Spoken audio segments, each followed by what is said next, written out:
Да. Ова што во моментов го гледаме како отворање на овој блок од отвореното студио 1 е сребрениот медал на боксерот освојувач во далечната 1984 година на Олимписките игри во Лос Анџелес од Куманово, господинот Реџеп Реџеповски, кој што на наше задоволство е гостин во отвореното студио 1, секако заедно со наш колега, спортскиот новинар од Куманово, Маријан Стошевски. Благодарам. Добар ден и добре дојдовте. Добар ден. Поводот за вашето гостување секако е најновиот документарен филм на ваша иницијатива, идеја и реализација во однос на успесите на боксот во Куманово, секако и клубот, од кој што произлегле многу шампиони и многу генерации на боксери, меѓу кои господинот Реџеп Реџеповски. Па ајде најпрво со ова да започнеме. Тој е веќе готов овој документарен филм. Од каде потекна првичната ваша потреба и ете идеја за еден ваков филм? Вака напред да ги поздравам вашите гледачи на 1 ТВ. Добар ден до сите нив. Па, како што знаете, многу ми не знаат, боксерскиот клуб Куманово навистина е голем клуб по остварените резултати во Куманово и Република во Македонија во минатото. Ние сме горди на остварувањето на боксерите од нашиот град, затоа што да се има двајца олимпици од градот во боксот, тоа се Реџеп Реџеповски и Аце Русевски, навистина е голема работа. Па ете, од тие причини јас бев потикнат заедно со мојот колега Маријан Шалајко Јаневски, ние го смисливме овој филм и го изработиме на некој начин.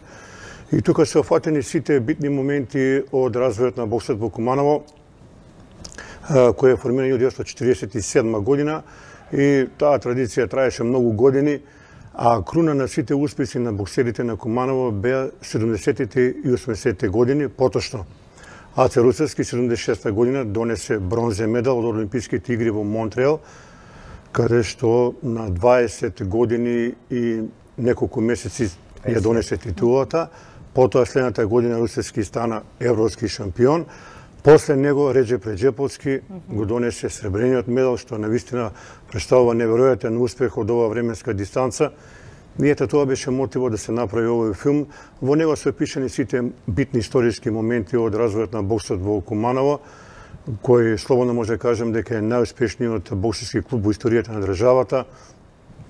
И верувам дека еден ден и ние ќе дочекаме повторно да имаме олимпици од типот на Реџеп Реџеповски и Аце Русевски, меѓутоа тоа ќе биде макотрапна работа, ќе треба многу тренинзи, многу одрекнувања и веруваме дека сме на вистинскиот пат, но треба да се чекаме да видиме дали тоа ќе биде остварено. Во оваа прилика би сакал да кажам дека овој филм на некој начин се вклопува и во сите активности на градот Куманово кои го очекуваат оваа година. Градот Куманово оваа година слави 2 големи јубилеја, 5 века од своето постоење, и вториот јубилеј, односно вториот настан кој ќе се одбележува, е тоа што Куманово стана европски град на спортот за 2019 година, така да ќе има многу активности, многу работа и веруваме дека ние еве со овој филм даваме еден мал придонес во сите тие активности кои доправа треба се случуваат во наредниот период. За историјата на боксот во Куманово ќе зборуваме малку подоцна, меѓутоа ако направиме една хронологија, господине Реџеповски, верувавте во тој сребрен медал или дојде изненадно? Колку еве вие се чувствувавте подготвен дека од таму може да си дојдете со сребрен медал, што значи дека сте биле во финалето? Да, ви благодарам, поздрав до гледачите. Значи, тоа беше една времена стара или понаречна Југославија. Тогаш ме припремаа, значи кој биде првак држава во тоа време, настапува ван државе да се такмичува. Меѓутоа, јас немам многу проблеми за да бидеш првак државе. Добро, бидејќи веројатно конкуренцијата не била толку голема или конкуренција е знаете дека како сега, да пример, на ова време за 20 години колку е Македонија, уште 20 пати била потешка. Да бидеш ти првак државе во тоа време Југославија, Бога ми тешко. Сега не може тука првак Република Македонија да биде, да не првак држава. Добро, сега ме интересира тој пат од овде, од како што велите ви, од Југославија во Лос Анџелес. Таму знаевте, Да. бевте сигурен во својот успех или бевте и самиот изненаден? Јас, значи, кога почнав да тренирам и дојдов до првак државе, 9 години, значи, немав противник во држава. Иначе јас кај год да поедав, без конкуренција, додека другите колеги или боксериви, кој ќе биде боле, таму имаше у Кошутњак спортски центар, кој биде боле, ќе наступува. А јас прв на листа тоа време, Реджеповски наставува на Олимписки. Сега тоа ние 9 месеци се спремавме. Да, се спремавме 9 месеци. Јас оноа се што може од себе, значи, да се спремам, знам дека јака турне. Се сеќавате ли процесот на подготовка како одеше, како оние нели сцени во филмовите кога боксерите се подготвуваат, вежбаат и излегуваат на рингот? Тој процес ме интересира. Дали бевте свесен за вашата мок или бевте изненаден од тоа? Не, јас знам што ме чека, значи. Пред одам на Олимпијада, значи, околу 250 меча. Од тие 200 се интернационални кај беа. Значи, знаев што ме чека. Затоа се спремам максимално минимално. Да земам некоја медалја. Значи, не сум рекол дека ќе биде бронза, сребро, злато, викам. Една медала да донесам и така беше моабетот со нашиот преседник од клубот. Викам, јас одам таму, без медала не се вратам. И тој ми обеќа некои работи таму за нормален живот, да имам стан, да имам боле живот. Меѓутоа, тоа обеќање малку не беше така, ама окей. Се согласна. Значи, може би ве мотивирало уште повеќе, не? Да, што е најглавно исто тоа, тренерот кој ми припремаше и кој ми направи, Бруно Христински, баш тоа време, како сега, Мар, се сеќам многу убаво, се разболе човекот и не можел да дојде со нас. А пред Олимпијадата? Пред Олимпијада се разболе, како сега, например, пред 4-5 месеци. Тога се појави и он Мате Парлов. Не знам вие дали го знаете. Тој е селектор, не водише као.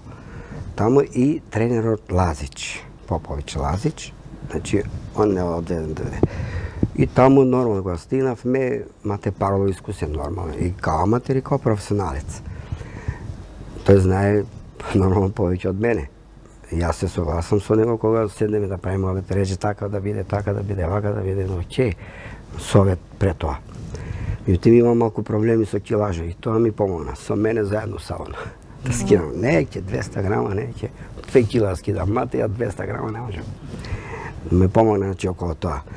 И боксувам таму 4 меча, никаков медал нема. Ја го прашувам Мате, викам, господине, викам, селекторе, пуште медал нема. Але ќе биде, вика, само ти не ме шишај.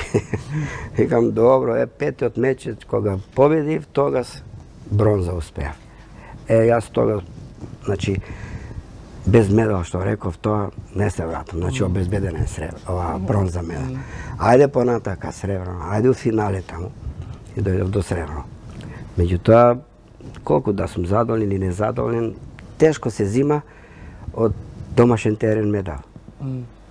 У секој спорт, не само у боксот, значи многу тешко. Да напоменам само неколку интересни работи за Реджеповски. Тој потекнува од многу сиромашно семејство, тие биле 7 деца. И како го викаат кумановци и популарниот Реджо, случајно, вака што вели на шала, отишол во сала, па не го примале во салата, па тој бил упорен да остане, да вежба, да работи, се докаже дека вреди.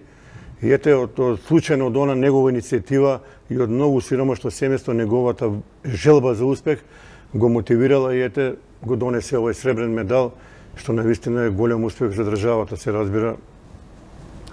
Затоа што тие олимпијади во тоа време биле неверојатно силни.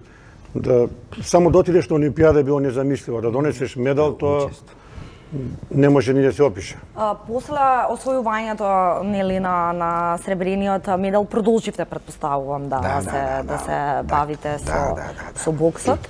Да. Од ова еве и за двајцата е прашање во временска дистанца, како ви изгледа сега моменталната состојба со нели тренинзите за бокс во клубот во Куманово во однос на млади таленти, има ли потенцијал, сакаат ли младите да вежбаат, да тренираат, да се бават, да се занимаваат со овој спорт? Имам таленти, значи млади доаѓаат во сала кога едно 8-9 месеци како бев активиран, значи нон-стоп во сала, им докажав дека направи за кратко време 4 прваци на Република Македонија, значи 2 омладински, 2 сениорски и 2 сребрени кои изгубил финалето. Не може се, оке. Значи бевме као екипа Куманово предпоследна во ранг. Дојдов четврт за кратко време. Тоа е на ниво на Македонија? На ниво на Македонија. Меѓутоа сега, тоа е од увек било, значи, сама држава не знае кај ми е местото. Или знаат, не ме пуштаат кај ми е. Имате ли доволно поддршка во однос на овој тип на спорт? И со оглед на високите и големите достигнувања многу години наназад. Па баш има тоа скарано, сега брзо тамо се врати во Германија за зимско. И има проблеми тамо во клубот, значи се мешаат Јанко, Трајко, Петко, не ти дава да работиш. Они не се свесни дека олимпиец може да донесе олимписка медаља. Не се свесни. Или како пред 2 дена бевме у Охрид, семинар за лиценции за тренери. Бевме тамо, пошто нема вака телевизија па да гледа на што се работи, меѓу себе се прашуваат како, што, тамо, политички. Никој не прашува да каже, абе чекај, на ова дете или на ова човек кој донел ваква медаља, и еве 35-та година почнува. Кај е таа медала? Нели се свесни? Нели се срамат да се стават на моје место? Значи јас отидов таму со надеж дека ќе имам прашање прво као за селектор. А не да ме прашат тренер, ќе бидеш ли ти тренер? Така, значи не се цени доволно, ни вашиот труд, ни она што нема шансе никогаш и нема никогаш да се цени. А што мислите дека е резултат на тоа? Резултат значи јас како преска што ти реков. Резултат како се донесе? Со кои тренизи? Не, тоа што велите не знаат да го ценат доволно своето, барем оние кои што го имаат моќта на одлучување. Зошто е тоа така? Не знам. Јас од почеток кога почнав, мене политика значи не ме интересираше, јас реков, мене спорт ме интересира. Меѓутоа од увек е не само можда Македонија, можда и од увек. Се знае, ултиматум. Ти така како сакаш, мораш ова да направиш. Не ве оставаат да функционирате онака како што треба и како што можете. Нема шанси тоа да ме остават и денес имам тоа проблем, па за неколку дена сакав да се вратам, ама сакам да седнам со нашите руководители таму по седниците работи, да разговараме, да видиме кај сме, што сме. Не може некој да биде од улица. Гледате ли никако? Јас би сакал она снимка да ја вратиме претходно што беше финалето на Реджеповски во... Да, доколку може да колегите од режија во продолжение што ги донесовте нели видеата и сервисите. Значи, она е само финале на Реджеповски во Лос Анджелес, беше многу... Малку подолу во разговорот, што ми ја забележите, да. Оној самиот американски коментатор вели Реджеповски ќе го фрли Мекрори, готове, Реджеповски освојува злато. Знаеш, настана една уфорија тогаш во таа поранешна држава, готово Редже ќе земе злато. Меѓутоа, одлука на судиите беше некоректна. Реджеповски загуби со 4:1 на одлука на судиите. Меѓутоа, без разлика на све, сребро си е сребро. Меѓутоа, можеше да биде и злато. Може и рече да го прокоментира тоа големо финале, тоа епско финале, кој денеска се раскажува со Мекрори, како тој го доживеа, еве како што вели и самиот, вика, дава таму изјава, вика, не може, вика, домашен терен си е домашен, вика, американецот ќе те победи, вика. Еве Реджа може да каже. Па се знае, значи, чим застана на нозе 3 рунди, се очекува одлука, било како да е бар 3-1, 2-1, 5-1, значи ќе се донесе таква одлука, која беше малку и повеќе задржлива, околу 7-8 минути, додека да се каже, па дури дојде до жири да одлучи. Така беше тесно малку, ама ете. И што е најбитно, значи, судија, у таа серија задни момент 30-40 секунди, значи нема више друго. И влегово внатре во него, не го пуштам, значи, од ние серии ударци не може да се бројат. И на При крај таму да не биде некој удар, да не падне и не може тогаш ни Петко Трајко да каже не може да биде првак. И судија стоп на мене глава. У серија 20 за тебе, он стоп глава да го спаси од да не го некултира. Да не биде некултирано. Се сеќавате ли што ви се вртеше во главата додека бевте во собликуваната пред да излезете во рингот? Не.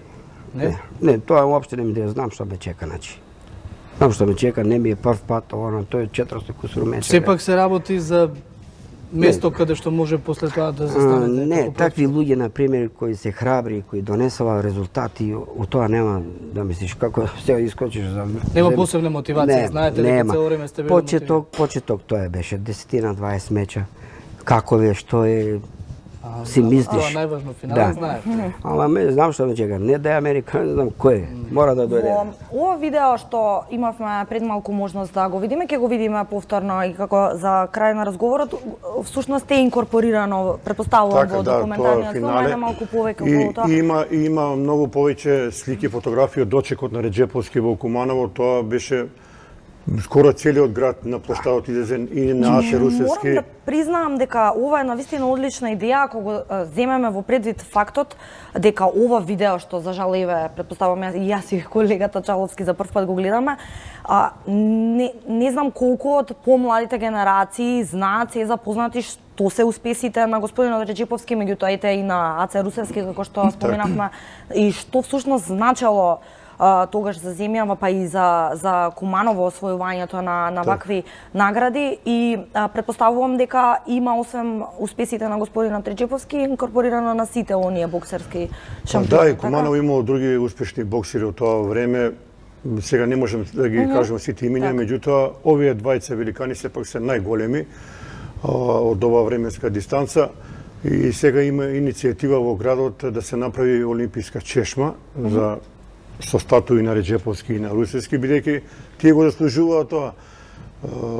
Колку време ви беше потребно за подготовката Тоа и некаде, снимањето на овој документарец? заедно со колегата Јаневски, ние го правиме некаде околу 6 месеци.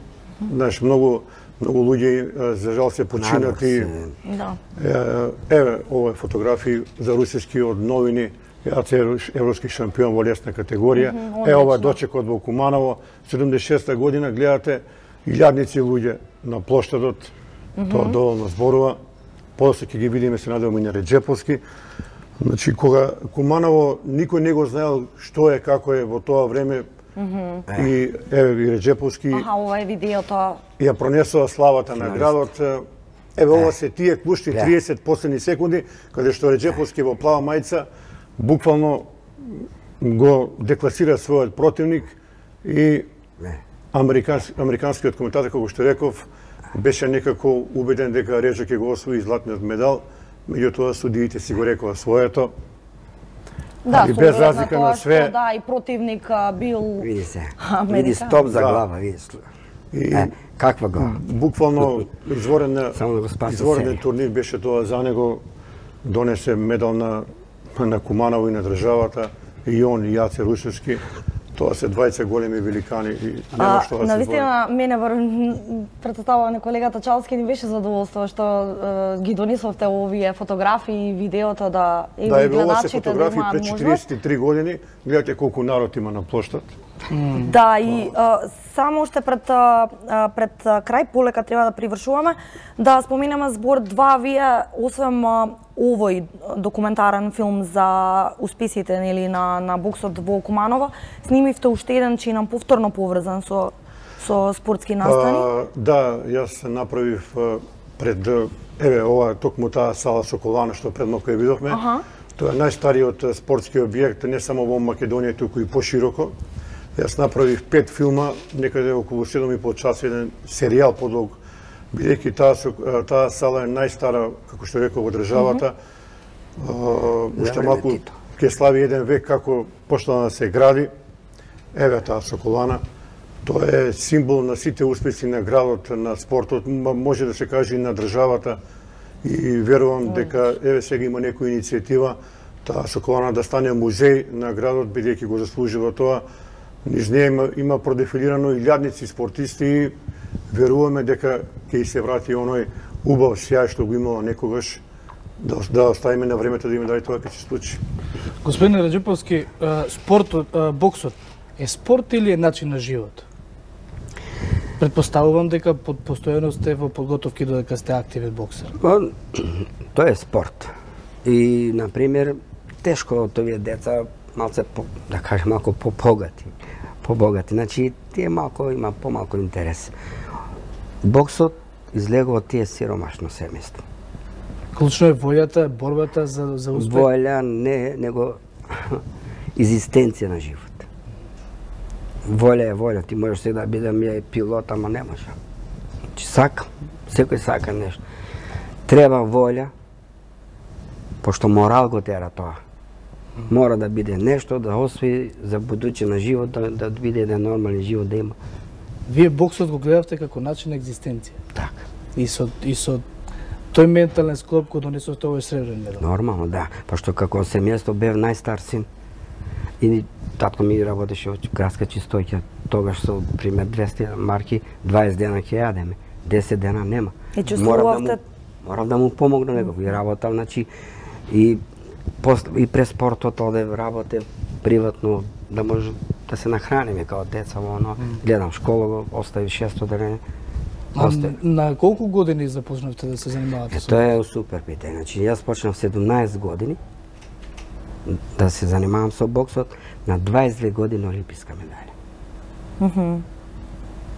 Така. На 19-20 години беше доминантен. Започи, да. Апсолутно.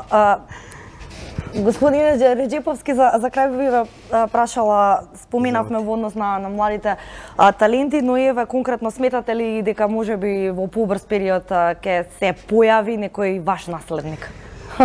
Почнав и сакав тоа да им докажав, пошто 35 години тие ме стави негде на ќош, не на страна, на ќош да не се видам. И таман почнав да се докажам, па излегува некои непривидни работи, да не може да те нервира, да не те пушти на рад. Сакам јас чисто, јас сам да им докажам. Почна и ќе завршам. Ако ми дозволуваат, ако не уште можам, уште утре да се заминам, ќе сум мирен батер. Она што би сакал да кажем, еве, вакви луѓе треба да бидат узор на овие сегашни генерации кои за жал некако спортуваат, ама сведоци сме дека не спортуваат, многу повеќе компјутери, седечки позиции и така натаму. Мора на ниво на државата се направи една поголема акција да ги вклучи младите во спортот, затоа што имаме алармантни деформитети кај децава. Потребни се што повеќе училишни напревари, што повеќе дружење меѓу децата. Тоа е единствениот спас да направиме здрави генерации. Да се надеваме дека тоа ќе се случи. И уште поклучно да знаеме да си ги цениме вредностите. Бидејќи Македонија е мала држава, а вакви луѓе ни треба токму таму каде што целиот живот го поминува. Маријан, ви посакуваме успешна промоција и проекција на филмот. Навистина, како што кажавме, одлична идеја, нешто што е заборавено, а вредно да се промовира. Господине Реджеповски, ни беше задоволство секако што ве имаме во отвореното студио 1 и благодарност до Маријан што обезбеди како наш соговор. И ова ќе се видиме, се надевам за брзо време, сега подготвуваме уште еден филм 90 години. Слави ЖРК Куманово голем јубилеј. Повторно заедно со колегата Јаневски ќе направиме уште еден филм кој е во почетна фаза и ќе го промовираме кај вас. Ви благодариме уште еднаш. Вас ви благодариме што ни поканивте, но па мислам да треба наши македонци да се освестат малку. Да, ни беше задоволство. Правиме кратка пауза, почитувани, и се враќаме назад во студиото. Разговор со колегата Дејан Андоновиќ и анализа на светските настани.